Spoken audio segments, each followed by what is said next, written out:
اعوذ باللہ من الشیطان الرجیم، بسم اللہ الرحمن الرحیم۔ سورہ بقرہ کی آیت نمبر 41 سے انشاءاللہ 44-45 تک کی ترجمہ اور اس کی تفسیر بیان کرنے کی کوشش کرتا ہوں۔ تو آگے چلتے ہیں جی آج کی آیت کی طرف۔ وَآمِنُوا بِمَا أَنزَلْتُ مُصَدِّقًا لِمَا مَعَكُمْ وَلَا تَكُونُوا أَوَّلَ كَافِرٍ بِهِ وَلَا تَشْتَرُوا بِآيَاتِي ثَمَنًا قَلِيلًا وَإِيَّايَ فَاتَّقُونِ، اور ایمان لاؤ اس پر جو میں نے اتارا، اس کی تصدیق کرتا ہوا تمہارے ساتھ ہے، اور سب سے پہلے اس کے منکر نہ بنو، اور میرے آیتوں کے بدلے تھوڑے دام نہ لو، اور مجھے سے ڈرو۔ وَلَا تَلْبِسُوا الْحَقَّ بِالْبَاطِلِ وَتَكْتُمُونَ الْحَقَّ وَأَنْتُمْ تَعْلَمُونَ، اور حق سے باطل کو نہ ملاؤ اور دیدہ و دانستہ حق نہ چھپاؤ۔ وَأَقِيمُوا الصَّلَاةَ وَآتُوا الزَّكَاةَ وَارْكَعُوا مَعَ الرَّاكِعِينَ، اور نماز قائم رکھو اور زکوٰۃ دو اور رکوع کرنے والوں کے ساتھ رکوع کرو۔ أَتَأْمُرُونَ النَّاسَ بِالْبِرِّ وَتَنْسَوْنَ أَنفُسَكُمْ وَأَنْتُمْ تَتْلُونَ الْكِتَابَ أَفَلَا تَعْقِلُونَ، کیا لوگوں کو بھلائی کا حکم دیتے ہو اور اپنے جانوں کو بھولتے ہو، حالانکہ تم کتاب پڑھتے ہو، تو کیا تمہیں عقل نہیں؟ وَاسْتَعِينُوا بِالصَّبْرِ وَالصَّلَاةِ وَإِنَّهَا لَكَبِيرَةٌ إِلَّا عَلَى الْخَاشِعِينَ، اور صبر اور نماز سے مدد چاہو، اور بے شک نماز ضرور باری ہے مگر ان پر نہیں جو دل سے میری طرف جھکتے ہیں۔ یہ 41 سے 45 تک کی آیت اور اس کی مختصر ترجمہ۔ تو ترجمے میں تھوڑا بہت تو ایڈ کیا ہوا ہے اور کچھ اس میں کم ہے۔ جیسا کہ آپ لوگوں کو پتہ ہے، میرا موقف کہ قرآن کی آیت اور اسی کے مطابق اسی کی ترجمہ ہونی چاہیے، تو اس میں تھوڑا بہت مطلب ایڈ یا کم کیا ہوا ہے۔ دونوں اسکول آف تھاٹ کے جو مترجم ہے، مفسر ہے، اس میں اس کی مطلب مجھے کچھ کمی بیشی نظر آ رہی ہے۔ تو جس طرح سے میں نے آیت آپ لوگوں کے سامنے آیت پڑھی اور اس کی ترجمہ کی ہے، اب اس کی میں تھوڑا سا تشریح کرنے کی مطلب قلیل وقت میں تشریح اور اس کی مفہوم بیان کرنے کی کوشش کرتا ہوں۔ یہ جیسا کہ میں نے آپ لوگوں کو اس کا جو آیت ہے وہ پہلے پڑھا ہے، تو اس کے حوالے سے اس سے پہلے جو آیت ہے، آیت نمبر 40، یا بنی اسرائیل اذکروا نعمتی التی انعمت علیکم واوفوا بعہدی اوف بعہدیکم وایایا فرحبون۔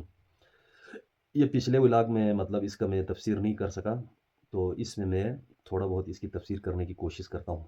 آیت کچھ اس طرح سے ہے: اے بنی اسرائیل، میری وہ نعمت یاد کرو جس سے میں نے تمہیں نوازا ہے، اور میرے عہد کو پورا کرو۔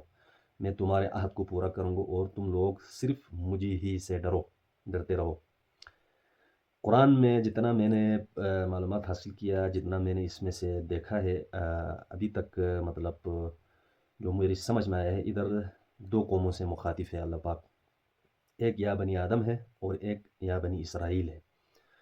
تو مفسرین میں اس پہ مطلب بنی اسرائیل تو جو آج کل ہمارے جو آج کل ہے جو یہودی نصارہ، اس کو سمجھتے ہیں، اور بنی آدم ہمیں سمجھتے ہیں، حالانکہ ایسا نہیں ہے۔ بنی آدم ہی ہیں یہ سب، یہ بنی اسرائیل بھی آدم علیہ السلام کی اولاد ہیں۔ تو میرا ماننا یہ ہے کہ یہ جو آیت ہے، یہ مطلب ہم بھی بنی اسرائیل میں سے ہی ہیں۔ کیونکہ ادھر آیت میں مطلب اللہ پاک نے جو سب سے افضل وہ جو قوم سے خطاب کیا ہے، وہ قوم ہے بنی اسرائیل۔ یا بنی اسرائیل اذکروا نعمتی التی انعمت علیکم، ایک تو ان کو نعمتیں بخشی ہے، اور اسی طرح تھوڑا سا آگے پڑھتے جائیں گے تو اس میں مطلب آگے جو آیت نمبر 47 ہے، اس میں اللہ پاک نے فرمایا ہے: یا بنی اسرائیل اذکروا نعمتی التی انعمت علیکم وانی فضلتکم علی العالمین، یعنی ایک بنی اسرائیل، میرا وہ احسان جو میں نے تم پر کیا، اور یہ کہ سارے جہان پر تمہیں فضیلت دی اور قیامت تک دی۔ تو یہ میرا ذہن ایکسیپٹ نہیں کرتا ہے کہ ان کو قیامت تک فضیلت دی ہے، حالانکہ اللہ پاک مومنین کو، مسلمانوں کو قیامت تک فضیلت دیتا ہے، کیونکہ ان کو اللہ پاک نے جو صحیح مسلم ہے ان کو ایمان کی دولت سے مالا مال کیا ہوا ہے۔ تو یہاں پہ جو دو آیت میں نے پڑھی ہے، اس میں مطلب ترجمہ، حالانکہ ادھر اس کا وہ نہیں ہے، صرف یا بنی اسرائیل، یعنی بنی اسرائیل سے خطاب ہے، تو اس میں ایڈ کیا ہوا ہے: اے یعقوب علیہ السلام کی اولاد، اے یوسف علیہ السلام کی اولاد، تمہیں میں نے نعمتیں بخشی ہے، اور اس کا احسان مانو، اچھا، اور میرا وعدہ پورا کرو۔ اب وہ کدھر سے وعدہ پورا کرے گا؟ وہ خود ہی جب کافر ہو گئے ہیں تو تو یہ میرے ذہن میں ہے کہ یہ یہود و نصارہ نہیں ہو سکتا ہے، یہ مومن مسلمان ہم ہی ہیں، کیونکہ اللہ پاک نے ان کو قیامت تک کے لیے فضیلت دی ہے۔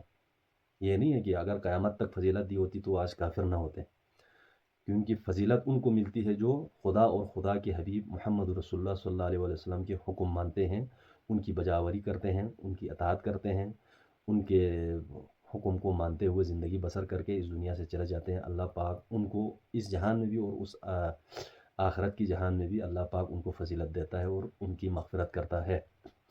تو ادھر تھوڑا سا میرا اعتراض ہے، یہ میں نے کافی اس کے بارے میں پڑھا ہوا ہے، تو اتنے تفصیل سے میں نہیں سمجھا سکتا کیونکہ وقت بہت کم ہے۔ میں کوشش کرتا ہوں 15 سے 20 منٹ میں یہ جو بلا کے اس کو کلوز کرنے کی۔ تو یہ پچھلے آیت تھا، اس میں نے آپ لوگوں کو بتایا یہ بنی اسرائیل بھی میرے خیال میں ہم ہی ہیں، لیکن ادھر یہ جتنے بھی اسکول آف تھاٹ ہے کسی نے اس چیز کو مینشن نہیں کیا ہوا ہے، یہ اسی کو ہی سمجھ کے اسی میں ترجمہ کیا ہوا ہے اور اسی پہ تفسیر بھی کیا ہوا ہے کہ یہ وہی لوگ ہیں، حالانکہ ایسا نہیں ہے۔ پھر آگے اسی آیت کا جو میں نے ابھی ترجمہ کیا ہے، یہ 41واں نمبر کا، اور ایمان لاؤ جو میں نے اتارا اس کی تصدیق کرتا وہ جو ساتھ ہے، اور سب سے پہلے اس کے منکر نہ بنو، اور میرے آیتوں کے بدلے تھوڑے دام نہ لو اور مجھی سے ڈرو۔ اب یہ ہے ایمان والوں کی طرف میں نے اتارا اور تصدیق کرتا ہے ساتھ تمہارے، اور سب سے پہلے اس کے منکر نہ بنو۔ اب اس کا مطلب ترجمہ ایز اٹ از کیا ہوا ہے، لیکن اس میں مطلب تھوڑا بہت تو ایڈ کیا ہوا ہے۔ جو آیت ہے اس کے مطلب جو آیت ہے، آیت کے جو لفظ ہے اس سے ان لوگوں نے ایڈ کیا ہوا ہے، ہر کسی نے ایڈ کیا ہوا ہے۔ تو ایسا نہیں ہے، یہ جس کو سمجھ آتا ہے قرآن کی جون جتنا سمجھ آتا ہے، یہ بھی ایک اللہ کی طرف سے نازل کردہ ہے۔ تو اللہ پاک مطلب آج بھی ہم جب پڑھتے ہیں یا اس کو سمجھتے ہیں تو ہمیں بہت سی چیزیں سمجھ آتا ہے، یہ بھی اللہ کی طرف سے نازل کرتا ہے۔ مطلب اس کا سمپل معنی یہ ہے کہ اللہ پاک ہمیں بھی سمجھاتا ہے یا ہماری طرف بھی مطلب اپنے علم ہے وہ نازل کرتا ہے، اس میں کوئی شک نہیں ہے۔ اللہ پاک نے ہمیں بھی مطلب عقل فہم دیا ہوا ہے، جو جتنا سمجھتا ہے اس کو مطلب یہ میں نے تمہاری طرف اتارا اور میں تصدیق کرتا ہوں جو تمہارے ساتھ ہے، یہ ہمارے ساتھ جو ہے۔ اب اس میں بہت سے مفسرین نے اپنا اپنا مطلب وہ تھاٹ پیش کیا ہوا ہے، سوچ جو اپنے عقائد کے مطابق ہیں اس طرح سے پیش کیا ہوا ہے، جو آیت کے بالکل مطلب مطابق بھی نہیں ہے اس طرح سے ان کو ان آیتوں کی تفسیر کیا ہوا ہے۔ یہ بہت افسوس کی بات ہے۔ میرا یہ ماننا ہے کہ قرآن آپ اس کے روح کے مطابق سمجھنے کی کوشش کریں۔ میں خود بھی مطلب کسی سے پڑھا ہوا تو نہیں ہوں، لیکن میں خود اس میں غور کرتا ہوں، فکر کرتا ہوں، سوچتا ہوں، سب کو ساتھ رکھتے ہیں۔ ہمیں آج کل کے دور میں، آج کل کی جنریشن کے لیے کوئی مسئلہ ہی نہیں ہے، ہر کسی نے مطلب تقریباً دنیا کے تمام مکاتب نے اس کی ترجمہ تفسیر کیا ہوا ہے اور اپنے اپنے انداز میں کیے ہوئے ہیں۔ تو ہم نے اس کا جو بنیاد جو ہے نا اس کو اس طرح سے دیکھنا ہے کہ آیت کیا کہہ رہا ہے، جو قرآن کی آیت ہے اس کا لفظ ب لفظ ترجمہ اس کے مطابق تفسیر ہونی چاہیے، تو اس لیے سمجھنا آسان ہے۔ میں خود یہی کرتا ہوں، بہت سے مترجم اور بہت سے مفسرین کو اپنے پاس رکھتا ہوں اور اس کے اوپر پھر میں اپنا تجزیہ تھوڑا پیش کرتا ہوں۔ اب اسی آیت میں آگے اس طرح بیان کیا ہوا کہ وَلَا تَشْتَرُوا بِآيَاتِي ثَمَنًا قَلِيلًا وَإِيَّايَ فَاتَّقُونِ، اور میرے آیتوں کے بدلے تھوڑے دام نہ لو اور مجھی سے ڈرو۔ اب اس میں بڑے راز کی بات ہے، یعنی کہ جو مطلب آیت جو خدا کی فضل سے آپ کو سمجھ ملتی ہے، جو آپ کو علم ملتا ہے، تو آپ اس کو مطلب جب لوگ پیسہ دیتے ہیں، جب آپ کو مطلب کسی مکتب کے اچھے عہدے پر فائز کرتے ہیں یا آپ کو عزت ملتی ہے، تو آپ تھوڑے داموں، تھوڑے قیمت کے عوض آپ قرآن کا جو علم ہے وہ لوگوں تک صحیح نہیں پہنچاتا ہے، یعنی کہ تھوڑے قیمت پر آپ آیتوں کی روح کو بیچ دیتے ہیں۔ اللہ پاک منع فرما رہے ہیں۔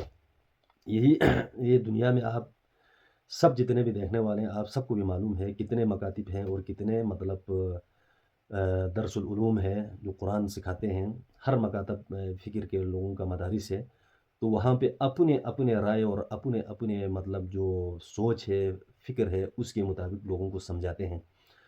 تو ایسا نہیں ہونا چاہیے، کیونکہ قرآن جس طرح سے ہے اسی طرح سے بیان کرنا چاہیے۔ یہ میں آپ لوگوں کو بار بار بیان کرتا ہوں، اللہ پاک نے بھی منع فرمائے۔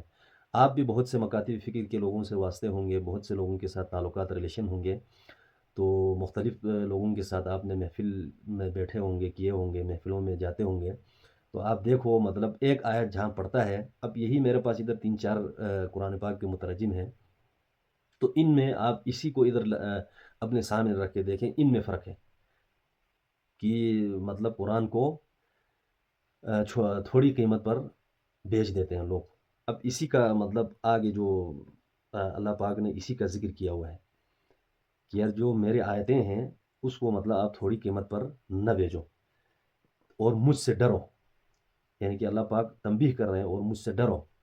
اس کا مطلب ہے کہ آپ ان سب چیزوں کا اللہ پاک حساب لے گا، کیوں اس کا غلط مطلب آگے لوگوں تک وہ معلومات پھیلاتے ہیں۔ خدا ہم سے کچھ اور کہہ رہا ہے، اور یہ جتنے بھی علماء ہیں جو قرآن کو سمجھتے ہیں، جو اپنے آپ کو کہتے ہیں کہ وہ آگے لوگوں کو غلط میسج دیتا ہے، جو اپنے سوچ ہے، اپنے جو فکری وہ ہے، اس کے مطابق لوگوں کو پیغام دیتے ہیں۔ یہ نہیں ہونا چاہیے، اور یہ بڑے دھڑلے کے ساتھ دنیا میں اس طرح سے ہو رہے ہیں، اور اسی کی وجہ سے مختلف گروہ بن گئے ہیں۔ اب جو جس گروہ میں جاتے ہیں وہ اسی کی طرح اس کے مطابق لوگوں کو یہ پیغام دیتے ہیں۔ اور یہ قرآن میں خود اللہ پاک فرما رہا ہے کہ میرے آیتوں کو تھوڑے قیمت پر نہ بیچو، کیونکہ یہ ان کے اوپر فرض ہے۔ جو ہم جیسے لوگ ہیں جو نہیں سمجھتے ہیں تو وہ تو اس کے اوپر پھر مان جاتے ہیں، یہ جو پھلانا بڑا علامہ صاحب، مفتی صاحب، پتہ نہیں اس نے یہ بتایا، اس نے بتایا، لیکن ہم خود غور کرنے کی کوشش نہیں کرتے ہیں۔ حالانکہ قرآن سب کے لیے کھلا ہے، جو اس کے اوپر غور و فکر کرتا ہے، جو اس کو سمجھنے کی کوشش کرتا ہے، اللہ پاک مہربانی کرتا ہے اور ہمیں اس کی سمجھ عطا کرتا ہے۔ مجھ جیسے ایک ناچیز آدمی اس کو پڑھ سکتا ہے اور اس کو سمجھنے کی کوشش کر سکتے ہیں، تو بڑے بڑے مطلب مدارس میں پڑھے ہوئے لوگ ہیں تو وہ کیوں نہیں سمجھ سکتے ہیں؟ اسی کے آگے ہے وَلَا تَلْبِسُوا الْحَقَّ بِالْبَاطِلِ وَتَكْتُمُوا الْحَقَّ وَأَنْتُمْ تَعْلَمُونَ، اور حق سے باطل کو نہ ملاؤ، دیدہ و دانستہ حق نہ چھپاؤ، یعنی کہ جانتے بوجھتے ہوئے بھی آپ حق چھپاتے ہیں۔ یہی سارے لوگ کر رہے ہیں، جتنے بھی ان کے سننے والے ہیں وہ اس کو ایک مخصوص یعنی کہ سوچ کے مطابق سمجھاتے ہیں۔ جو قرآن سمجھا رہے وہ کوئی بھی نہیں سمجھاتا ہے۔ یہ میرے لیے مطلب بڑا ایک لمحہ فکریہ ہے۔ حق کو ایز اٹ از اسی طرح پہنچانا چاہیے۔ پھر فرمایا وَأَقِيمُوا الصَّلَاةَ وَآتُوا الزَّكَاةَ وَارْكَعُوا مَعَ الرَّاكِعِينَ، اور حق سے باطل کو اور نماز قائم رکھو اور زکوٰۃ دو اور رکوع کرنے والوں کے ساتھ رکوع کرو۔ اب ادھر ایک بڑا اچھا وہ ہے، یعنی کہ نماز پڑھنے کا حکم نہیں ہے، نماز قائم رکھنے کا حکم ہے۔ یعنی قائم رکھنے کا مطلب جب آپ 5 وقت کی نماز پڑھتے ہیں تو آپ نے مطلب مرتے دم تک 5 وقت کی نماز پڑھنا ہے۔ یہ نہیں ہے کہ 1 دن 2 دن پڑھا اور اس کے بعد آپ نے چھوڑ دیا، اس کو قائم رکھنا ہے۔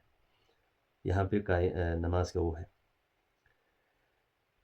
یعنی کہ پھر زکوٰۃ دو، جو اللہ پاک نے آپ کو مال دیا ہے، دولت دیا ہے، اولاد دیا ہے، بہت سی نعمتیں بخشی ہے، جو آپ اپنے مطلب جو بیسک ضروریات ہے اس کو پورا کر کے آپ کے پاس بچتے ہیں، پھر اس میں سے جو محتاج لوگ ہیں، جو مطلب مستحق لوگ ہیں، ان تک وہ آپ نے پہنچانا ہے زکوٰۃ۔ اگر ہم اسلام یا مسلمان ہیں تو زکوٰۃ دینا کا بھی حکم ہے۔ پھر وَارْكَعُوا مَعَ الرَّاكِعِينَ، یعنی رکوع کرنے والوں کے ساتھ رکوع کرو۔ یہ اس طرف اشارہ کر رہا ہے کہ باجماعت نماز پڑھے تو بہت اچھی بات ہے، یعنی کہ کوشش کرو کہ جب باجماعت نماز پڑھا کرو، یعنی ادھر جمع لکھا ہوا ہے مع الراکعین، یعنی کہ رکوع کرنے والوں کے ساتھ رکوع کرو۔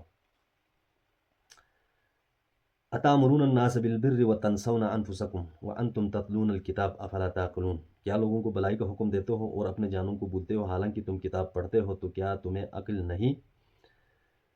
اب یہ جو آپ لوگوں کو سمجھ آتا ہے، جو نیک کاموں کی آپ کو پتہ ہے، جو خدا کا حکم اور نبی پاک صلی اللہ علیہ وسلم کا حکم یا قرآن کا علم کا آپ کو پتہ ہے، تو آپ کے اوپر فرض ہے کہ آپ لوگوں تک پہنچائیں اور ان کو مطلب یہ چیز صحیح ہے، یہ چیز غلط ہے، حق اور باطل کا ان کو تنبیہ کر کے بتائیں۔ یہ آپ کے اوپر فرض ہے، یہ قرآن کا حکم ہے۔ تو جس چیز کی آپ کو سمجھ ملتی ہے، جس چیز کا آپ کو اللہ پاک نے علم دیا ہے، اس چیز کو آپ نے لوگوں تک پہنچانا ہے۔ اور اپنے جانوں کو بھولتے ہو حالانکہ تم کتاب پڑھتے ہو، تو کیا تمہیں عقل نہیں ہے؟ یہ جتنے بھی وہ ہیں آپ کو مطلب اللہ پاک نے کتاب سے علم دے رہا ہے، کتاب اسی قرآن کو کہتے ہیں۔ نئے ابھی تک مطلب اس کے اوپر الگ بحث کریں گے. ایک ہی کتاب آ رہا ہے، مطلب جب سے دنیا بنی ہے ایک ہی کتاب کا ذکر آ رہا ہے. اب یہ کتاب کون سا ہے اس کے بارے میں انشاءاللہ ہم آگے جاتے جاتے اس کے بارے میں بھی آپ لوگوں کو آگاہ کریں گے. یعنی کہ کتاب کے اس میں مطلب کہیں پہ میں نے جمع نہیں دیکھا ہے، کاتبین کے کتب اس طرح ایک ہی کتاب آ رہا ہے. تو یہ بھی ایک انشاءاللہ الگ ٹاپک ہوگا، اس کو میں ہٹ کے اگلے ولاگ میں اس کے بارے میں ایک ولاگ بناؤں گا کہ اس کے بھی لوگوں کو مطلب آگاہی نہیں دے رہا ہے، جو جانتے ہیں قرآن کو جانتے ہیں، جن کے پاس معلومات ہے، علم ہے. تو اس کے بارے میں بھی انشاءاللہ میں آگے تفسیر کروں گا. پھر آگے آتا ہے وَاسْتَعِينُوا بِالصَّبْرِ وَالصَّلَاةِ وَإِنَّهَا لَكَبِيرَةٌ إِلَّا عَلَى الْخَاشِعِينَ. اور صبر اور نماز سے مدد چاہو، اور بے شک نماز ضرور باری ہے مگر ان پر جو دل سے میری طرف جھکتے ہیں. یعنی یہاں پہ نماز سے پہلے صبر ہے. صبر اس طرح سے ہم کام کاج کرتے ہیں، اچھا روزگار، دنیا داری کام، مطلب بچے، بیوی بچے پالنا، ماں باپ کی خدمت کرنا، ٹھیک ہے جی. ان سب کو مطلب کرنے کے بعد جب آپ کو نماز کا وقت آتا ہے تو ان سب کو ایک سائڈ پہ رکھ کے آپ نے نماز پڑھنا ہے. یہ سارے حق دنیا داری بھی کرنی ہے، اور اپنے اللہ کا جو حکم ہے، نماز نبی پاک صلی اللہ علیہ وسلم کی جو حکم ہے اس کو بھی نہیں چھوڑنا ہے. یعنی کہ نماز سے پہلے صبر کا وہ ہے. اس کا آپ ادھر مختلف لوگوں نے مختلف طریقے سے اس کی تفسیر کیا ہوا ہے. تھوڑا سا میں ادھر اس کا جو ہے ان کا مطلب آپ لوگوں کو بتاتا ہوں. ادھر ایک نے لکھا ہے کہ بے شک انسان بے ہمت پیدا ہوا ہے، جب اسے کوئی تکلیف پہنچتی ہے تو جزع و فزع کرتا ہے، لہٰذا جب آسودگی ملتی ہے تو بخیل بن جاتا ہے، سوائے نماز گزاروں کے جو اپنے نماز پر ہمیشہ قائم رہتے ہیں. معلوم ہوا کہ گردش روزگار نمازی کی مضبوط اور آہنی شخصیت پر اثر انداز نہیں ہو سکتی. نماز انسان کو اس لامحدود طاقت سے وابستہ کر دیتی ہے جو تمام طاقتوں کی سرچشمہ ہے. انسان نمازی بن جانے کے بعد چٹان کی طرح مضبوط اور سمندر کی طرح بے گراں ہو جاتا ہے. یعنی ذوق بندگی نہ رکھنے والوں پر نماز باگراں ہے، جبکہ خشوع کرنے والے نماز سے جو لذت اور سکون حاصل کرتے ہیں وہ کسی اور چیز سے حاصل نہیں کر سکتے. حضرت علی کو جب کوئی پریشانی لاحق ہوتی تو نماز پڑھ لیتے تھے، پھر اس کی آیت کی تلاوت فرمائی. تو یہ ہے جی مطلب جس طرح ایک اس نے تفسیر کیا ہوا ہے، بہت اچھا تفسیر کیا ہوا ہے. جو نہیں پڑھتے ہیں، جو بیمان ہیں، جن سے خدا ناراض ہیں، وہ اس کے لیے نماز بہت بہت زیادہ مشکل ہوتے ہیں. حالانکہ ہم نماز پڑھتے نہیں ہیں، یہ اللہ پاک کی طرف سے توفیق ہوتی ہے. وہ بندے کو اپنے طرف بلاتا ہے اور وہ نماز پڑھتا ہے. ہمارے کوئی طاقت نہیں ہے انسان، یہ سب خدا کے فضل سے ہوتے ہیں. ہم صرف بس کوشش کر سکتے ہیں کہ کیا صحیح ہے کیا غلط ہے. جب آپ کو صحیح غلط کی سمجھ ملتی ہے تو اللہ پاک آپ کو توفیق دیتا ہے کہ آپ صحیح جگہ پہ آ جائیں. جو جس طرح سے مطلب پہلے اس میں ہم نے اس کا ذکر کیا ہوا ہے، جو صراط مستقیم ہے، اللہ پاک مطلب جو اپنے خاص لوگ ہیں ان کو سیدھا راستہ دکھاتے ہیں. تو یہ تھے جی آج کی جو 4-5 آیت ہے، اس کے میں نے مختصراً ترجمہ اور تفسیر کیا. اس میں خالصتاً جو تفسیر کیا ہوا ہے، تفسیر آخری جو ہے وہ میں نے ادھر سے لیا ہے. باقی میں نے خود اپنی طرف سے جو مجھے سمجھ آیا ہے میں نے اس کی تفسیر کیا ہے. ادھر تو مطلب کوئی کدھر کے واقعہ سنا رہا ہے اور کوئی کدھر کا واقعہ سنا رہا ہے، اس کو میں نے نہیں پڑھا ہے. جو میں نے آیت کے مطابق جو مجھے سمجھ میں آیا اسی کے مطابق میں نے تھوڑا سا تفسیر بیان کیا ہے. تو اس چینل کو لازمی لائک اور سبسکرائب کریں تاکہ ہمارا حوصلہ افزائی ہو سکے، اور کوئی غلطی کمی پیشی نظر آئے تو مجھے لازمی آگاہ کریں.